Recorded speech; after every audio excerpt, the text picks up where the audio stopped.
everyone, welcome back to my channel. So this video is going to be about my study vlog including productive days as a law student as well as exam preparations for my university semester exams. As you all know that workout is really important for each and every one of us, so I don't miss it.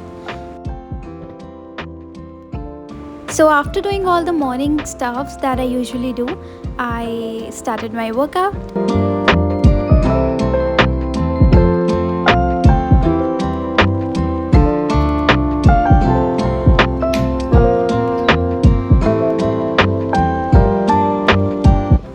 After doing workout, I had to take some printout of bare acts of the Hindu Minority and Guardianship Act that I was about to start in this video. Apart from this, I also had to do Hindu Succession Act 1956 and the Hindu Maintenance and Adoption, like the Hindu Adoption and Maintenance Act 1956.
So after doing the morning study, I actually took a break and took a nap, and I really woke up at 7:30 p.m. So I had to do the night study after that, which I continued until 1 a.m. and I slept after that.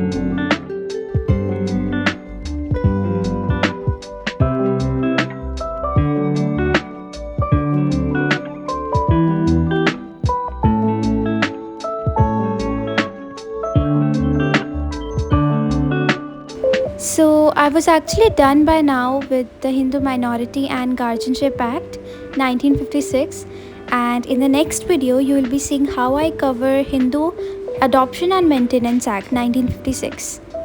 Here I am clearing all my doubts that I had regarding the sections from 1 to 13. So, if I tell you a brief introduction of what Hindu Minority and Guardianship Act is, then it is a part of Hindu law. Hindu law is a culmination of many legislations, including Hindu Marriage Act 1955, Hindu Succession Act, Hindu Minority and Guardianship Act, and the Hindu Adoption and Maintenance Act. I don't know why I always say maintenance earlier than adoption, but it is Hindu Adoption and Maintenance Act. It basically discusses four types of guardians, which are natural guardians, testamentary guardians, de facto guardians, and the legal guardians. So, it is basically a supplemental act of the Guardianship and Wards Act 1890. It is itself written in section 2 of this act. Apart from this, it has 13 sections, and this was Act 32 of the year 1956. It also discusses like the powers and the restrictions on all these four types of guardians, and it also makes it clear via section 12 of this act that a de facto guardian is not a recognized guardian under the Indian legal system. A de facto guardian means a guardian who is not actually a legal guardian. He is not a natural or testamentary guardian as well. He is basically a person who has not taken permission from the court to take care of a minor by an application. He is basically a person who is taking care of a minor by his own will, not involving any application. Not recognizing a de facto guardian simply means that a de facto guardian cannot dispose of the property of a minor he is taking care of. But in certain circumstances, he can do that on prior application or permission from the court of law, and if the court denies it, then he is not entitled to do it in case of emergency or a necessity where it is a life or death situation of a minor. So as for now, I have like 2 to 3 case laws left about this act, and after doing those case laws, I'll be starting with Hindu Adoption and Maintenance Act. I said it right. So that's it for this video. Thank you so much for watching my study vlog, and see you in the upcoming vlog. And yeah, don't forget to like, share and subscribe my channel.